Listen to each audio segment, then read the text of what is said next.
ಆತ್ಮೀಯ ವಿದ್ಯಾರ್ಥಿ ಮಿತ್ರರೇ, ನೋಡಿ ವೇವ್ ಮೋಷನ್ದು ಎರಡನೇ ಪಾರ್ಟ್, ಸೆಕೆಂಡ್ ಪಾರ್ಟ್ ಮಾಡ್ತಾ ಇದ್ದೀನಿ. ನೋಡಿ ನೆಕ್ಸ್ಟ್ ನೀವು wave ಮೋಷನಲ್ಲಿ stationery waves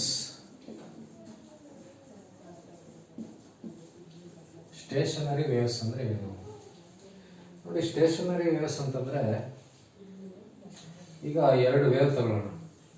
two waves having ಈ ಸೇಮ್ ಸ್ಪೀಡ್ ಸೇಮ್ ಇರ್ತದೆ, ಆಂಪ್ಲಿಟ್ಯೂಡ್ ಸೇಮ್ ಇರ್ತದೆ, ಫ್ರೀಕ್ವೆನ್ಸಿ ಸೇಮ್ ಇರ್ತದೆ ಅಂತ ಎರಡು waves travelling in opposite direction. ನೋಡಿ, ಒಂದು ಹಿಂಗ್ ಟ್ರಾವೆಲ್ ಆಗ್ತಾ ಇದ್ರೆ ಇನ್ನೊಂದು ಆಪೋಸಿಟ್ ಡೈರೆಕ್ಷನ್ ಅಲ್ಲಿ ಹಿಂಗ್ ಬರುತ್ತೆ ಅನ್ಕೊಳ್ಳಿ. ಸೇಮ್ ಸ್ಪೀಡ್ ಇರಬೇಕು ನೋಡಿ, same speed, same wave length, same velocity. ನೋಡಿ, ಈ ತರ ಬಂದಾಗ ಈ ಎರಡು meet ಆಯ್ತವೆ. The two waves having same wavelength, same frequency, moving with same velocity but in opposite direction. ಅವೆರಡು ಈ ತರ ಮೀಟ್ ಆದಾಗ ಎ ವೇವ್ ಇಸ್ ಫಾರ್ಮ್. ಅದಕ್ಕೆ ಸ್ಟೇಷನರಿ ವೇವ್ಸ್ ಅಂತ ಕರೀತಾರೆ. ನೆನ್ಪಿಟ್ಕೊಳ್ಳಿ, ಸ್ಟೇಷನರಿ ವೇವ್ ಫಾರ್ಮ್ ಆಗೋದು ಯಾವಾಗಪ್ಪ ಅಂತಂದ್ರೆ when two waves having same speed, same amplitude, same frequency travels in opposite direction. ನೋಡಿ, ಇದು ಹಿಂಗ್ ಬರ್ತೈತೆ, ಇದು ಹಿಂಗ್ ಬರ್ತೈತೆ. ಈ ತರ ಬಂದಾಗ ನೋಡಿ ಎರಡು ಮೀಟ್ ಆಯ್ತವಲ್ವಾ, ಇದಕ್ಕೆ ಸ್ಟೇಷನರಿ ವೇವ್ಸ್ ಅಂತ ಕರೀತಾರೆ. Wave formed by the transmission of two waves having same frequency, same wavelength and travelling in same speed. A stationary wave is formed. Stationary wave ಅಲ್ಲಿ ತುಂಬಾ ಇಂಪಾರ್ಟೆಂಟ್ ನೋಡಿ. ಇದು ಏನಪ್ಪಾ ಅಂತಂದ್ರೆ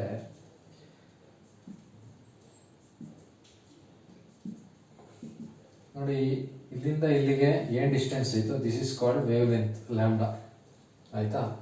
ಆಮೇಲೆ ಈ ಪಾಯಿಂಟ್ ಕಳವಾಗ ಈ ಪಾಯಿಂಟ್ ಎಕ್ಸ್ ಆಕ್ಸಿಸ್ ಮೇಲೆ ಇದಕ್ಕೆ ನೋಡ್ಸ್ ಅಂತ ಕರೀತಾರೆ. ನೋಡ್ಸ್ ನೋಡಿ, ಇದೊಂದು ನೋಡು, ಇದೊಂದು ನೋಡು, ಮತ್ತೆ ಇದೊಂದು ನೋಡು.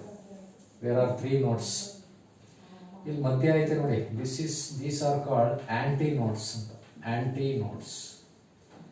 ನೋಡಿ, ನಿಮಗೆ ಒಂದು ಪ್ರಶ್ನೆ ಕೇಳ್ತಾರೆ, the distance between two nodes ಏನು? ಡಿಸ್ಟೆನ್ಸ್ ಬಿಟ್ವೀನ್ ಟೂ ನೋಡ್ಸ್ ಅಂತ ನೋಡಿ, ಇಲ್ಲಿಂದ ಇಲ್ಲಿಗೆ ಲ್ಯಾಂಬ್ಡಾ ಅಂದ್ರೆ ಇನ್ನೊಂದು ನೋಡಿದೆ ಅಲ್ವಾ, ಈ ಡಿಸ್ಟೆನ್ಸ್ ಏನಪ್ಪ? Lambda by 2. Distance between two antinodes ಅಂದ್ರೂ ದಿಸ್ ಇಸ್ ನೋಡಿ, ಇಲ್ಲಿಂದ ಇಲ್ಲಿಗೆ ಎಷ್ಟಿರ್ತದೆ? ಇದು ಅಷ್ಟೇ, ಲ್ಯಾಂಬ್ಡಾ ಬೈ 2 ಇರ್ತದೆ. ಡಿಸ್ಟೆನ್ಸ್ ಬಿಟ್ವೀನ್ ಆನ್ ಆಂಟಿ ನೋಡ್ ಅಂಡ್ ನೋಡ್. ನಮಗೆ ಹಿಂಗೆ ಕೇಳ್ಬಿಡ್ತಾರೆ, ಆಂಟಿ ನೋಡ್ ಮತ್ತೆ ನೋಡ್ಗೆ ಡಿಸ್ಟೆನ್ಸ್ ಏನು, ಇಲ್ಲಿಂದ ಇಲ್ಲಿಗೆ ಡಿಸ್ಟೆನ್ಸ್ ಏನು ಅಂತ. ಇಲ್ಲಿಂದ ಇಲ್ಲಿಗೆ ಡಿಸ್ಟೆನ್ಸ್ ಲ್ಯಾಂಬ್ಡಾ ಬೈ 4. ನೆನ್ಪಿಟ್ಕೊಳ್ಳಿ. ನೋಡಿ, ಬರೀತೇನೆ, ಡಿಸ್ಟೆನ್ಸ್ ಬಿಟ್ವೀನ್ ನೋಡ್ ಅಂಡ್ ನೋಡ್, two notes, lambda by 2. Distance between antinode and antinode. Consecutive next antinode ಅಂತ, ಈ antinode ತಗೊಂಡು next antinode ಎಷ್ಟು? This is also lambda by 2. Distance between node and antinode, lambda by 4. ನೋಡಿ, stationery waves ಅಂತ ಬಂದಾಗ ಒಂದು ಏನಪ್ಪಾ ಅಂತಂದ್ರೆ ವೇವ್ಸ್ ಆಪೋಸಿಟ್ ಡೈರೆಕ್ಷನ್ ಅಲ್ಲಿ ಫ್ಲೋ ಆಯ್ತದೆ. ಇಂಪಾರ್ಟೆಂಟ್ ಪಾಯಿಂಟ್ ನೆನ್ಪಿಟ್ಕೊಳ್ಳಿ. ಆಮೇಲೆ ಡಿಸ್ಟೆನ್ಸ್ ಬಿಟ್ವೀನ್ ನೋಡ್ ಅಂಡ್ ನೋಡ್, ಇದರಲ್ಲಿ ನೋಡ್ ಮತ್ತೆ ಆಂಟಿ ನೋಡ್ ಅಂತ ಬರ್ತದೆ. ನೋಡ್ಗೆ ಡಿಸ್ಟೆನ್ಸ್ ಏನು? Lambda by 2. ಆಂಟಿ ನೋಡ್ ಲ್ಯಾಂಬ್ಡಾ ಬೈ 2. ನೋಡ್ ಅಂಡ್ ಆಂಟಿ ನೋಡ್ಗೆ ಏನು? Lambda by 4. ನೋಡಿ, ಇಂಪಾರ್ಟೆಂಟ್ ಇದು, ಇದನ್ನ ಕೇಳೋದು ನಿಮಗೆ. ಡಿಸ್ಟೆನ್ಸ್ ಬಿಟ್ವೀನ್ ನೋಡ್ ಅಂಡ್ ಆಂಟಿ ನೋಡ್ ಅಂತ ಕೇಳ್ತಾರೆ. ನೋಡಿ, ಸ್ಟೇಷನರಿ ವೇವ್ಸ್ ಬಂದಾಗ ಇದನ್ನ ನೆನ್ಪಿಟ್ಕೋಬೇಕು. ಯಾವಾಗ ಸ್ಟೇಷನರಿ ವೇವ್ ಫಾರ್ಮ್ ಆಗೋದು? When two waves travelling in same speed, having same frequency, having same amplitude, travelling in opposite direction.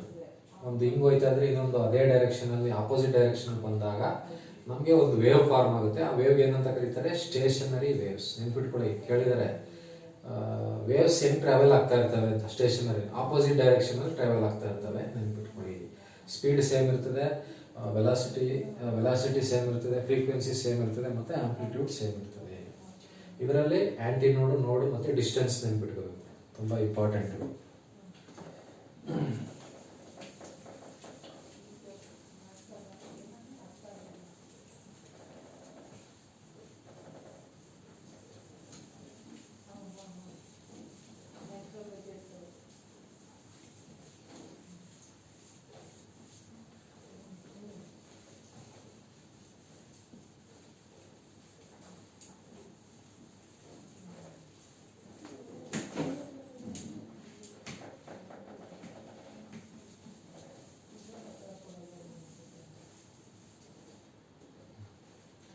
ನೋಡಿ ನೆಕ್ಸ್ಟ್ ಏನಪ್ಪ ಅಂತಂದರೆ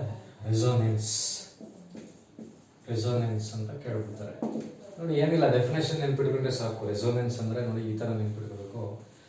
the phenomenon of vibrating body, the phenomenon of vibrating motion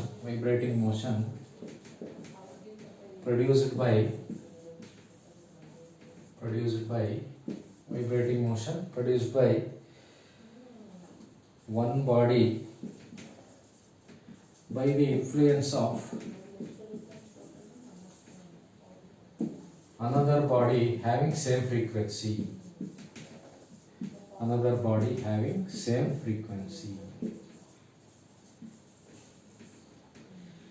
ನೋಡಿ, phenomenon of vibrating motion produced by one body by the influence of another body having same frequency. ಅಂದರೆ ನಿಮಗೆ ಈಗ tuning fork ಎರಡರದ್ದು frequency same ಇರ್ತವೆ. ಒಂದನ್ನ ಹಿಂಗೆ ಒಂದರಲ್ಲಿ ನಾವು ಹಿಂಗೆ ಬಡ್ದಾಗ ಏನಾಗ್ತದೆ, ಅದು ವೈಬ್ರೇಟ್ ಆಗುತ್ತೆ ಅಲ್ವಾ. ನೋಡಿ, ಇದಕ್ಕೆ ರೆಸೋನೆನ್ಸ್ ಅಂತ ಕರೀತಾರೆ. The phenomenon of vibrating motion produced by one body by the influence of another body. ಆ ವೈಬ್ರೇಷನ್ ಯಾವುದರಿಂದ ಬಂದಿರ್ತದೆ, ಇನ್ನೊಂದು ಬಾಡಿಯಿಂದ ಬಂದಿರ್ತದೆ. ಅವೆರಡು ಬಾಡಿದು ಫ್ರೀಕ್ವೆನ್ಸಿ ಏನಿರ್ತವೆ, ಸೇಮ್ ಇರ್ತವೆ. ನೋಡಿ, ದಿಸ್ ಈಸ್ ರೆಸೋನೆನ್ಸ್. ನೆನ್ಪಿಟ್ಕೊಳ್ಳಿ. ದ ಫೆನಾಮಿನನ್ ಆಫ್ ಡೆಫಿನೇಷನ್ಗಳು ನೆನ್ಪಿಟ್ಕೋಬೇಕು, ಆಯ್ತಾ. The phenomenon of vibrating motion produced by one body by the influence of another body having same frequency. ಇದಕ್ಕೇನಂತ ಕರೀತಾರೆ, ರೆಸೋನೆನ್ಸ್ ಅಂತ ಕರೀತಾರೆ. ನೆಕ್ಸ್ಟು ಬೀಟ್ಸ್ ಅಂತ ಬರುತ್ತೆ. ಬೀಟ್ಸ್ ಅಂತಂದರೆ the waxing and waning of sound waves, rise and fall of intensity of sound. ಅಂದರೆ ಈಗ ನೀವು ಒಂದು ಮ್ಯೂಸಿಕ್ ಕೇಳುವಾಗ ಮ್ಯೂಸಿಕ್ದು ಒಂದು ಈ ಸೌಂಡ್ಸ್ ಇರ್ತಾವೆ ನೋಡಿ, ಒಂದು ಹಿಂಗೆ ಜಾಸ್ತಿ ಆಯ್ತಾ ಇರ್ತದೆ, ಕಡಿಮೆ ಆಯ್ತಾ ಇರ್ತದೆ, ಜಾಸ್ತಿ ಆಯ್ತಾ ಇರ್ತದೆ, ಕಡಿಮೆ ಆಯ್ತಾ ಇರ್ತದೆ, ಹಿಂಗೆ ಓಡಾಡ್ತಾ ಇರ್ತದೆ ನೋಡಿ. ನೀವು ಸುಮ್ಮನೆ ಯಾವುದೋ ಒಂದು ಆಡಿಯೋನ ಪ್ಲೇ ಮಾಡಿಬಿಟ್ಬಿಟ್ರೆ ಅದು ಹಿಂಗೆ ಓಡಾಡ್ತಾ ಇರ್ತದೆ. ಅದಕ್ಕೆ ಏನಂತ ಕರೀತಾರೆ, ಬೀಟ್ಸ್ ಅಂತ ಕರೀತಾರೆ. ಇದಕ್ಕೆ ವ್ಯಾಕ್ಸಿಂಗ್ ಅಂಡ್ ವೇನಿಂಗ್ ಅಂತ. ವ್ಯಾಕ್ಸಿಂಗ್ ಅಂದರೆ ರೈಸ್, ವೇನಿಂಗ್ ಅಂದರೆ fall. Waxing and waning of intensity of sound. Waxing and waning ಅಂತಂದ್ರೆ ರೈಸ್ ಅಂಡ್ ಫಾಲ್ ಅಂತಾನೆ ಹೇಳ್ತಾರೆ. ರೈಸ್ ಅಂಡ್ ಫಾಲ್, ರೈಸ್ ಆಗೋದು, ಫಾಲ್ ಆಗೋದು ಆಫ್ ಸೌಂಡ್ ಡ್ಯೂ ಟು ಏನಕ್ಕೆ, superimposition of two sound waves of different frequencies. Two sound waves of different frequencies. ನೋಡಿ, ತುಂಬಾ important ಇದು definition. ರೆಸೋನೆನ್ಸ್ಗೆ definition ನೆನ್ಪಿಟ್ಕೊಳ್ಳಿ, ಬೀಟ್ಸ್ಗೂ ನೆನ್ಪಿಟ್ಕೊಳ್ಳಿ. ರೈಸ್ ಅಂಡ್ ಫಾಲ್ ಅಥವಾ waxing and waning of intensity of sound due to superimposition of two waves of different frequencies. ಇದಕ್ಕೆ beats ಅಂತ ಕರೀತಾರೆ. ಇದನ್ನ ನೀವು ಎಲ್ಲ ಅಬ್ಸರ್ವ್ ಮಾಡಿರ್ತೀರಾ ಅಂತಂದ್ರೆ, ಯಾವುದೋ ಒಂದು ನೀವು ಮೊಬೈಲಲ್ಲೇ ಆಡಿಯೋ ಪ್ಲೇ ಮಾಡಿದಾಗ ಅದು ಹಿಂಗೆ ಸೌಂಡ್ ಹಿಂಗೆ ವೈಬ್ರೇಟ್, ಲೈನ್ ಹಿಂಗೆ ಮೇಲೆ ಕೆಳಗಡೆ ಹೋಗಿ ಬರ್ತಾ ಇರ್ತದೆ ನೋಡಿ, ದಟ್ ಈಸ್ ಕಾಲ್ಡ್ ಬೀಟ್ಸ್ ಅಂತ. Waxing and waning of intensity of sound due to superimposition of two sound waves of different frequencies. ಇದರಲ್ಲಿ ಸೇಮ್ ಫ್ರೀಕ್ವೆನ್ಸಿ, ಇದರಲ್ಲಿ different frequency. Waxing and waning ಅಥವಾ rise and fall due to superimposition ನೆನ್ಪಿಟ್ಕೋಬೇಕು, beats. ನೋಡಿ, beats ಎಲ್ಲಿ ಬರುತ್ತೆ ಅಂತಂದ್ರೆ musical instrument play ಮಾಡಿದಾಗ ಬರುತ್ತೆ, ಒಂದು ಎಕ್ಸಾಂಪಲ್ ಆಯ್ತಾ. ಇನ್ನೊಂದೇನಪ್ಪ ಅಂತಂದ್ರೆ, ಈ ಟ್ಯೂನಿಂಗ್ ಫೋರ್ಕ್ದು ಫ್ರೀಕ್ವೆನ್ಸಿ ಗೊತ್ತಿರಲ್ವಲ್ಲ, ಅದು ಕಂಡುಹಿಡಿಯೋಕ್ಕೂ ಇದನ್ನು ಯೂಸ್ ಮಾಡ್ತಾರೆ, ಬೀಟ್ಸ್ ಟೆಕ್ನಿಕ್. ಇನ್ನೊಂದೇನಪ್ಪ ಅಂತಂದ್ರೆ, ಈ ವಾಯ್ಸ್ಗಳು ಇಮಿಟೇಟ್ ಮಾಡ್ತಾರಲ್ಲ, ರಾಜ್ಕುಮಾರ್ ವಾಯ್ಸ್, ವಿಷ್ಣುವರ್ಧನ್ ವಾಯ್ಸ್ಗಳೆಲ್ಲ ಒಬ್ಬರೇ ಎಲ್ಲ ವಾಯ್ಸ್ ಹೇಳ್ತಾರೆ, ಅದು ಎಲ್ಲರಿಗೂ ಮಾಡೋಕ್ಕೆ ಕಷ್ಟ. ಅಲ್ಲಿ ಈ ಇದನ್ನು ಸೌಂಡ್ ಬಾಕ್ಸ್ ಇರ್ತದೆ ನಮ್ಮದು, ಅದನ್ನ ಸ್ವಲ್ಪ ಅಡ್ಜಸ್ಟ್ ಮಾಡ್ಕೊಂಡು ಮಾತಾಡ್ತಾರೆ. ಒಬ್ಬರು ಲೇಡೀಸ್ ವಾಯ್ಸ್ ಮಾತಾಡ್ಬಿಡ್ತಾರೆ, ಲೇಡೀಸ್ ಜೆಂಟ್ಸ್ ವಾಯ್ಸ್ ಮಾತಾಡ್ಬಿಡ್ತಾರೆ ನೋಡಿ. ಅವೆಲ್ಲ ಬೀಟ್ಸ್ ಇಂದನೇ ಆಗೋದು. Superimposition of sound waves of different frequencies.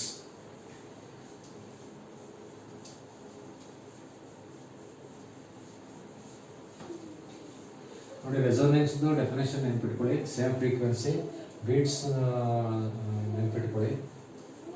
Different frequencies superimposition ಅಂತ ಬರಬೇಕು. ವ್ಯಾಕ್ಸಿಂಗ್ ಆ್ಯಂಡ್ ವೇನಿಂಗ್ ಅಂತ ಬರಬೇಕು ನೋಡಿ. ಆ ವರ್ಡ್ಸ್ಗಳು ನೆನ್ಪಿಟ್ಕೊಬಿಟ್ರೆ ಸಾಕು, ಎಲ್ಲ ಏನು ನೆನ್ಪಿಟ್ಕೋಬೇಕಾಗಿಲ್ಲ. ಕೀವರ್ಡ್ಸ್ಗಳು ರೆಸೋನೆನ್ಸ್ ಅಂತ ಬಂದರೆ ಈಕ್ವಲ್ ಫ್ರೀಕ್ವೆನ್ಸಿ, ಸೇಮ್ ಫ್ರೀಕ್ವೆನ್ಸಿ ಅಂತ ಬರುತ್ತೆ. ಬೀಟ್ಸ್ ಅಂತ ಬಂದಾಗ ಡಿಫ್ರೆಂಟ್ ಫ್ರೀಕ್ವೆನ್ಸಿ, ಸೂಪರ್ ಇಂಪೊಸಿಷನ್ ಅನ್ನೋ ಒಂದು ವರ್ಡ್ ಇರ್ತದೆ, ನೆನ್ಪಿಟ್ಕೊಳ್ಳಿ ಅಷ್ಟೇ. ನೆಕ್ಸ್ಟ್ ನೋಡಿ, ಇದು ತುಂಬ ಇಂಪಾರ್ಟೆಂಟು. ಇದ್ರ ಮೇಲೆ ಒಂದು ಪ್ರಶ್ನೆ ನೀವು ಎಕ್ಸ್ಪೆಕ್ಟ್ ಮಾಡ್ಬೋದು ಈ ಸರಿ.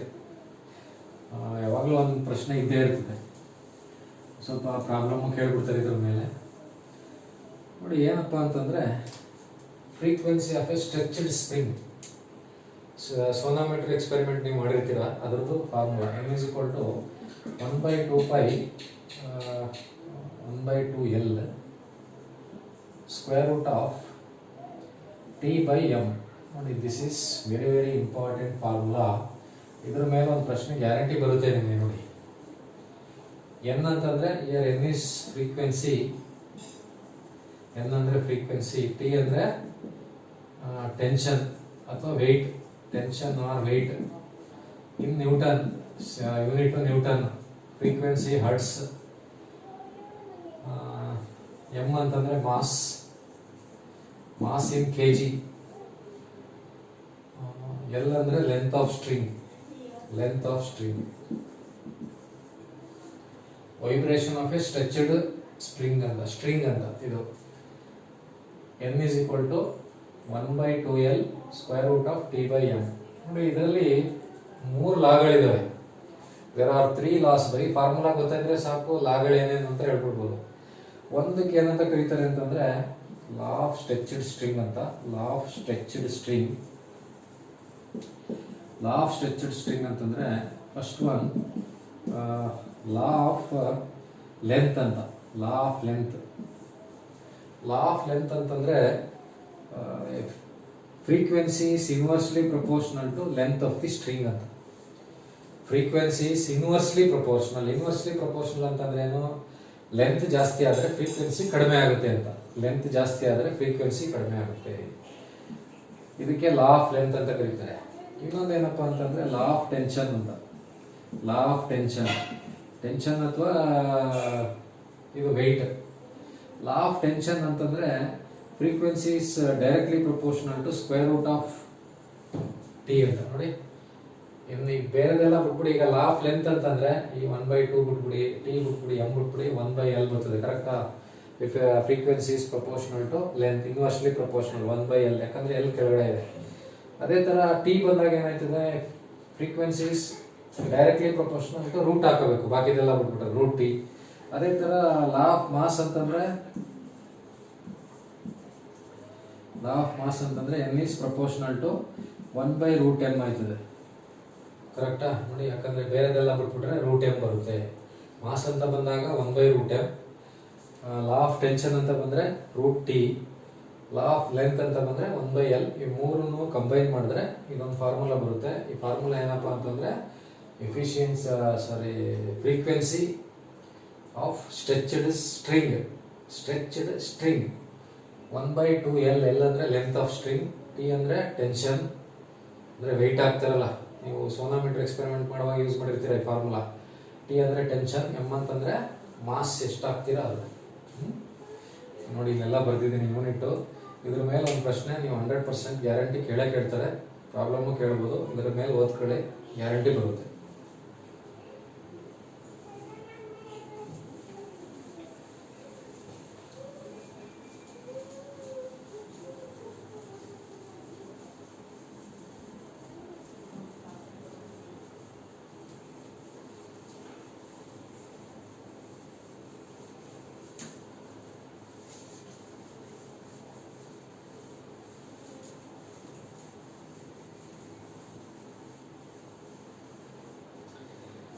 ನೋಡಿ ನೆಕ್ಸ್ಟ್ ನಾಯ್ಸ್ ಅಂದರೆ ಏನು ಮತ್ತೆ ಮ್ಯೂಸಿಕಲ್ ಸೌಂಡ್ ಅಂದರೆ ನೋಡಿ. ನಾಯ್ಸ್ ಅಂತಂದರೆ ಕ್ಲಾಸಲ್ಲಿ ಹುಡುಗರುಗಳು ಗಲಾಟೆ ಮಾಡ್ತಾ ಇರ್ತಾರಲ್ವ, ಅಂದರೆ ಕಿವಿಗೆ ಚೆನ್ನಾಗಿ ಕೇಳಿಸಲ್ವಲ್ಲ, ಸ್ವಲ್ಪ ಏನೋ ಡಿಸ್ಟರ್ಬೆನ್ಸ್ ನಂಗೆ ಕೇಳಿಸ್ತಾ ಇರ್ತದೆ, ಅದಕ್ಕೆ ನಾಯ್ಸ್ ಅಂತ ಕರೀತಾರೆ. ಹಾರ್ನ್ ಮಾಡ್ತಾ ಇರೋದು, ಮಾತಾಡ್ತಾ ಇರೋದು, ಜಗಳ ಆಡ್ತಾ ಇರೋದು, ಆಮೇಲೆ ನಾಯಿ ಬೊಗಳ್ತಾ ಇರೋದು, ನೋಡಿ ಇವೆಲ್ಲ noise. Unpleasant to the ear, ಕಿವಿಗೆ ಇಂಪಾಗಿರಲ್ಲ, ಏನೋ ಒಂಥರ ಕರ್ಕಶ ಶಬ್ದ ಥರ ಕೇಳಿಸ್ತಾ ಇರ್ತದೆ, ಅದಕ್ಕೆ ನಾಯ್ಸ್ ಅಂತ ಕರೀತಾರೆ. ಪ್ಲೆಸೆಂಟ್ ಸೌಂಡ್ ಬರ್ತದೆ ನೋಡಿ. ಈಗ ಒಂದು ಹಾಡನ್ನ ನೋಡಿ ಚೆನ್ನಾಗಿ ಕೇಳ್ಬೋದು, ಅವು ಚೆನ್ನಾಗಿದೆ, ಹಾಡನ್ನ ಯಾರು ಆಫ್ ಮಾಡಿ ಅನ್ನಲ್ಲ, ತುಂಬ ಸೌಂಡ್ ಜಾಸ್ತಿ ಕೊಟ್ಬಿಟ್ಟಿದ್ದಾಗ ಆಫ್ ಮಾಡಿ ಅಂತಾರೆ. ಅದೇ ಲೈಟ್ ಸೌಂಡ್ ಕೊಟ್ಬಿಟ್ಟು ಒಳ್ಳೆ ಸಾಂಗ್ ಬರ್ತಾ ಇದ್ರೆ ಕೇಳ್ತಾರೆ ಎಲ್ಲ ಅಲ್ವಾ. ಪ್ಲೆಸೆಂಟ್ ಸೌಂಡ್ಗೆ ಮ್ಯೂಸಿಕಲ್ ಸೌಂಡ್ ಅಂತ ಕರೀತಾರೆ, ಅನ್ಪ್ಲೆಸೆಂಟ್ ಸೌಂಡ್ಗೆ ನಾಯ್ಸ್ ಅಂತ ಕರೀತಾರೆ. ಸರಿನಾ? ನೋಡಿ ನಾಯ್ಸ್ ಈ ಥರನೇ ಹೇಳ್ತಾರೆ. It is the sound which produces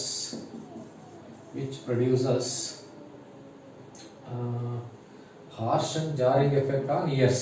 harsh and jarring effect, ಏನೋ ಒಂದು ಕಿವಿಗೆ ಅದು ಇಷ್ಟ ಆಗಲ್ಲ, ಅದಕ್ಕೆ ಎಫೆಕ್ಟ್ ಆನ್ ಇಯರ್ಸ್, ಕಿವಿಗೆ ಏನೋ ಒಂದು ಸ್ವಲ್ಪ ಕಿರಿಕಿರಿ ಅಂದಂಗೆ ಅನಿಸುತ್ತೆ, ಆ ಥರದಕ್ಕೆ ನಾಯ್ಸ್ ಅಂತ ಕರೀತಾರೆ. ಮ್ಯೂಸಿಕಲ್ ಸೌಂಡ್ ಅಂತಂದರೆ it is a sound which is pleasant to the ear. It is the sound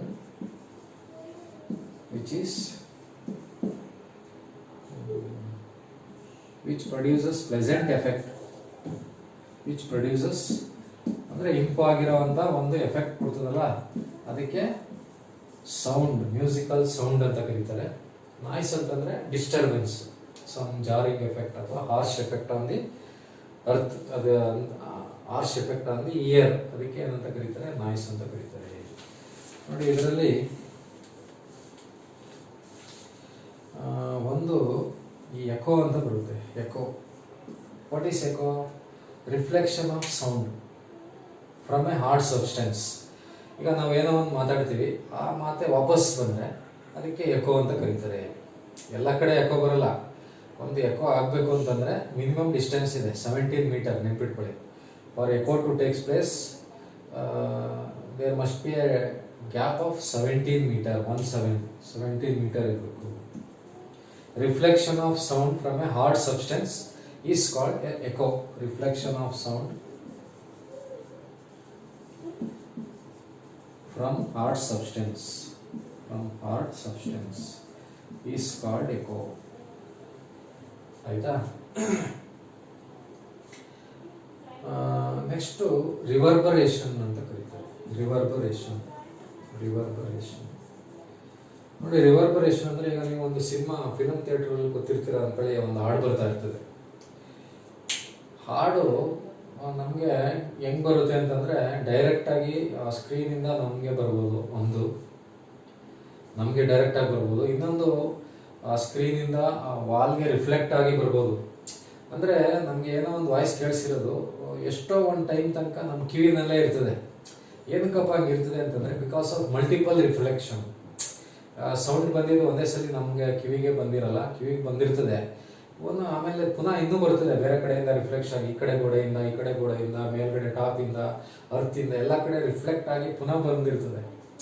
ಎಷ್ಟೋ ತನಕ ನಮಗೆ ಒಂದು ಕೇಳಿರೋ ಒಂದು ವಾಯ್ಸು, ಒಂದು ಏನೋ ಒಂದು ನಾಯ್ಸು, ಶಬ್ದ, ಸೌಂಡು ಎಷ್ಟೋ ತನಕ ಇರ್ತದೆ, ಎಷ್ಟೋ ತನಕ ಕೇಳಿಸ್ತದೆ, ಅದಕ್ಕೆ ರಿವರ್ಬರೇಷನ್ ಟೈಮ್ ಅಂತ ಕರೀತಾರೆ. ಗೊತ್ತಾಯ್ತಲ್ವಾ? ನೋಡಿ, ಇದಕ್ಕೊಂದು ಡೆಫಿನೇಷನ್ ಇದೆ, ಇದನ್ನ ಹೆಂಗೆ ಕಲ್ತ್ಕೋಬೇಕು ನೀವು.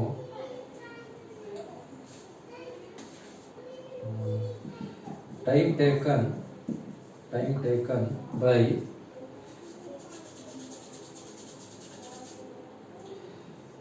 sustained note to fall in intensity to 1 million of its original intensity. ನೋಡಿ, ಈಗ ನಮಗೆ ಫಸ್ಟು ಸೌಂಡ್ ಕೇಳಿಸ್ತದೆ, ಆ ಸೌಂಡ್ದು ಇಂಟೆನ್ಸಿಟಿ ಇದೆಯಲ್ಲ 1/ಮಿಲಿಯನ್ಗೆ ಕಡಿಮೆ ಆಗೋದಕ್ಕೆ ಎಷ್ಟು ಟೈಮ್ ತಗೊಳುತ್ತೆ, ಅದಕ್ಕೆ ರಿವರ್ಬರೇಷನ್ ಟೈಮ್ ಅಂತ ಕರೀತಾರೆ. ಅಂದರೆ ನಮಗೆ ಒಂದ್ಸಲಿ ಕೇಳಿಸಿದಂಗೆ ನಿಧಾನಕ್ಕೆ ಕಡಿಮೆ ಆಗಿಬಿಡ್ತದೆ. 1/1 ಮಿಲಿಯನ್ ಅಂತಂದರೆ 1 ಮಿಲಿಯನ್ ಅಂತಂದರೆ 10 ಲ್ಯಾಕ್ ಅಂತ. 1/10 ಲ್ಯಾಕ್ ಅಷ್ಟು ಕಡಿಮೆ ಆಗಬೇಕಂದ್ರೆ ಈ 1 ಇದ್ದು 1/10 ಲ್ಯಾಕ್ ಅಷ್ಟು ಕಡಿಮೆ ಆಗಬೇಕು ಅಂತಂದರೆ ಎಷ್ಟು ಟೈಮ್ ಬೇಕು, ಅದಕ್ಕೆ ರಿವರ್ಬರೇಷನ್ ಟೈಮ್ ಅಂತ ಕರೀತಾರೆ. ನೆನ್ಪಿಟ್ಕೊಳ್ಳಿ. Time taken by sustain note to fall in intensity to 1 million of its original value. Original intensity, ಅದು ಒರಿಜಿನಲ್ ಏನಿರ್ತದೋ ಅದರದ್ದು 1 ಮಿಲಿಯನ್ ವ್ಯಾಲ್ಯೂ ಕಡಿಮೆ ಆಗೋದಕ್ಕೆ ಎಷ್ಟು ಟೈಮ್ ಬೇಕು, ಅದರದ್ದು ಸೌಂಡ್ ಇಂಟೆನ್ಸಿಟಿ ಅಂದರೆ ಫುಲ್ ಕಮ್ಮಿ ಆಗಿಬಿಡ್ತದೆ. ಫಸ್ಟು ಬರುತ್ತೆ ಆಯಿತಾ, ಬಂದಿದ್ದು ಎಷ್ಟೋ ಇಂಟೆನ್ಸಿಟಿ ಇರ್ತದೆ, ಆಮೇಲೆ ಏನಾಯ್ತದೆ ಯಾವುದೋ ಇನ್ನೊಂದು ಕಡೆಯಿಂದ ರಿಫ್ಲೆಕ್ಷನ್ ಆಗಿ ಬರುತ್ತೆ, ಇನ್ನೊಂದು ಕಡೆಯಿಂದ ರಿಫ್ಲೆಕ್ಷನ್ ಆಗಿ ಬರುತ್ತೆ. ಆ ರಿಫ್ಲೆಕ್ಷನ್ ಆಗಿ ಬಂದಿರ್ತದಲ್ಲ ಅದು ಅಷ್ಟೊಂದು ಜಾಸ್ತಿ ಇಂಟೆನ್ಸಿಟಿ ಇರಲ್ಲ, ಹಂಗೆ ಇಂಟೆನ್ಸಿಟಿ ಕಮ್ಮಿ ಆಯ್ತಾ ಹೋಗುತ್ತೆ. ಅದು ಇದು ಒರಿಜಿನಲ್ ಎಷ್ಟಿರ್ತದೋ ಅದರದ್ದು 1 ಮಿಲಿಯನ್ಗೆ ಬರೋ ತನಕ ಎಷ್ಟು ಟೈಮ್ ತಗೊಳುತ್ತೆ, ಅದಕ್ಕೆ ರಿವರ್ಬರೇಷನ್ ಟೈಮ್ ಅಂತ ಕರೀತಾರೆ. ಆ ಪ್ರಾಸೆಸ್ಗೆ ರಿವರ್ಬರೇಷನ್ ಅಂತ. ಸರಿನಾ? ರಿವರ್ಬರೇಷನ್ ಆ್ಯಕ್ಚುಲಿ ಇದು ರಿವರ್ಬರೇಷನ್ ಟೈಮ್ ಇದು ಆ್ಯಕ್ಚುಲಿ, ಆಯಿತಾ? ರಿವರ್ಬರೇಷನ್ ಅಲ್ಲ, ದಿಸ್ ಈಸ್ ರಿವರ್ಬರೇಷನ್ ಟೈಮ್ ಅಂತ. ಬರೀ ರಿವರ್ಬರೇಷನ್ಗೆ ಡೆಫಿನೇಷನ್ ನೋಡಿ ಈ ಥರ. ಬರೀ ರಿವರ್ಬರೇಷನ್ಗೆ ಪರ್ಸಿಸ್ಟೆನ್ಸ್ ಆಫ್ ಸೌಂಡ್ ಅಂತ ಬರುತ್ತೆ. ರಿವರ್ಬರೇಷನ್ ನೋಡಿ, ಇದು ಇಂಪಾರ್ಟೆಂಟು. ರಿವರ್ಬರೇಷನ್ ಅಂತಂದರೆ ಇಟ್ ಈಸ್ ಇದು ಈ ಡೆಫಿನೇಷನ್ ನೆನ್ಪಿಟ್ಕೊಳ್ಳಿ. persistence of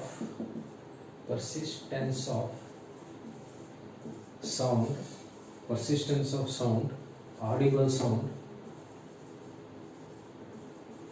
persistence of audible sound even after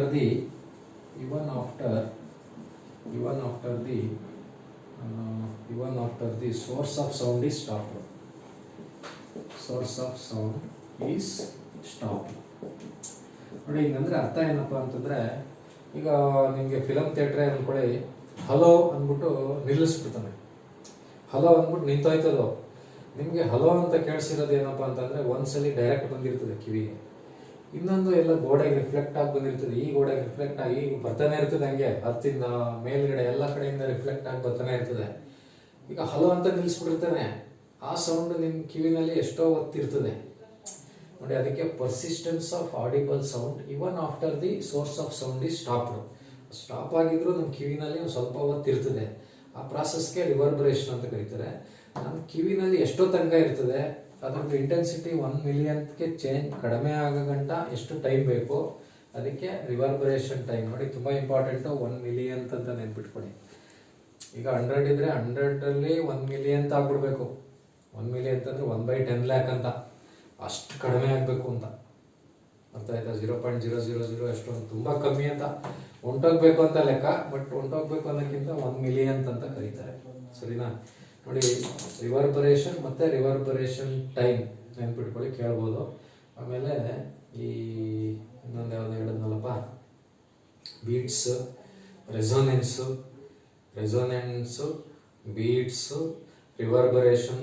ರಿವರ್ಬರೇಷನ್ time ನೋಡಿ, ತುಂಬ ಇಂಪಾರ್ಟೆಂಟು. ಆಮೇಲೆ ಒಂದು ಫಾರ್ಮುಲಾ ಹೇಳಿದೆ, ಸ್ಟ್ರೆಚ್ಡ್ ಸ್ಟ್ರಿಂಗ್ದು ಫ್ರೀಕ್ವೆನ್ಸಿ ಕಂಡುಹಿಡಿಯೋದು. ಗ್ಯಾರಂಟಿ ಒಂದು ಪ್ರಾಬ್ಲಮ್ ಕೇಳ್ತಾರೆ, ಆ ಫಾರ್ಮುಲಾ ಮೇಲೆ ಈಸಿ ಇರ್ತದೆ. ಸರಿನಾ? ನೋಡಿ, ಇದಾದಮೇಲೆ ಇದರಲ್ಲಿ ನೋಡಿ ಇನ್ನೊಂದು ಏನಪ್ಪ ಅಂತಂದರೆ, ಒಂದು ಸಬೈನ್ಸ್ ಫಾರ್ಮುಲಾ ಅಂತ ಬರುತ್ತೆ. ಅಕಾಸ್ಟಿಕ್ಸ್ ಆಫ್ ಬಿಲ್ಡಿಂಗ್ಸ್ ಅಂತ ಕರೀತಾರೆ. ಅಕಾಸ್ಟಿಕ್ಸ್ ಆಫ್ ಬಿಲ್ಡಿಂಗ್ಸ್ ಅಂತಂದರೆ, ಈಗ ನಿಮಗೆ ಈ ಫಿಲಮ್ ಥಿಯೇಟರ್ನಲ್ಲಿ ಫ್ಲೋರ್ಗೆ ನೆಲಕ್ಕೆ ಟೈಲ್ಸು ಹಾಕಿರಲ್ಲ, ಏನೋ ಹಾಕಿರ್ತಾರೆ, ಗಾರೆನೋ ಏನೋ ಮಾಡಿರ್ತಾರೆ.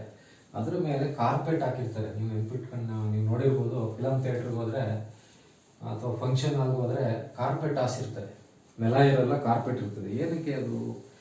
ಏನಕ್ಕಪ್ಪ ಅಂತಂದರೆ, ಬಿಕಾಸ್ ನೋಡಿ, ಎಲ್ಲ ಶೂ ಹಾಕೊಬರ್ತಾರೆ, ಸ್ಲಿಪ್ಪರ್ ಹಾಕೊಬರ್ತಾರೆ, ಸೌಂಡ್ ಮಾಡ್ತಾರೆ. ನೋಡಿ, ಆ ಸೌಂಡ್ ಏನಾಯ್ತದೆ, ಆ ಸೌಂಡ್ ಬರೋದ್ರಿಂದ ಬೇರೆ ಸೌಂಡ್ಗಳು ಕೇಳಿಸಲ್ಲ ನಮಗೆ. ಅದನ್ನು ಅವಾಯ್ಡ್ ಮಾಡೋಕ್ಕೆ ಕಾರ್ಪೆಟ್ ಹಾಕಿರ್ತಾರೆ. ಆಮೇಲೆ ಇದು ವೆಂಟಿಲೇಷನ್ ದೊಡ್ಡದಾಗಿ ಬಿಟ್ಟಿರ್ತಾರೆ. ಆಮೇಲೆ ಎಲ್ಲ ಕರ್ಟನ್ಸ್ ಹಾಕಿರ್ತಾರೆ. ಈ ಓಪನಿಂಗ್ ಇರ್ತಾವಲ್ಲ, ನೀವು ಥಿಯೇಟ್ರ್ನಲ್ಲಿ ಡೋರ್ಗಳಿರ್ತಾವಲ್ಲ, ಡೋರ್ ಕರ್ಟನ್, ಹಾರ್ಡ್ ಕರ್ಟನ್ಸ್ ಹಾಕಿರ್ತಾರೆ ಅಲ್ವಾ. ನೋಡಿ ಇವೆಲ್ಲ ಏನಕ್ಕಪ್ಪ ಅಂತಂದರೆ ವೈಬ್ರೇಷನ್ ಬರಬಾರ್ದು ಅಂತ, ಬಿಲ್ಡಿಂಗಲ್ಲಿ ವೈಬ್ರೇಷನ್ ಆಗಬಾರ್ದು, ಮತ್ತು ಸರಿಯಾಗಿ ಸೌಂಡ್ ಕೇಳಿಸ್ಲಿ ಅಂತ, ಸೈಲೆಂಟಾಗಿರಲಿ ಅಂತ. ಈಗ ಇದರಲ್ಲಿ ರಿವರ್ಬರೇಷನ್ ಟೈಮಲ್ಲಿ ಒಂದು ಸಬೈನ್ಸ್ ಫಾರ್ಮುಲಾ ಅಂತ ಬರುತ್ತೆ. Sabine's formula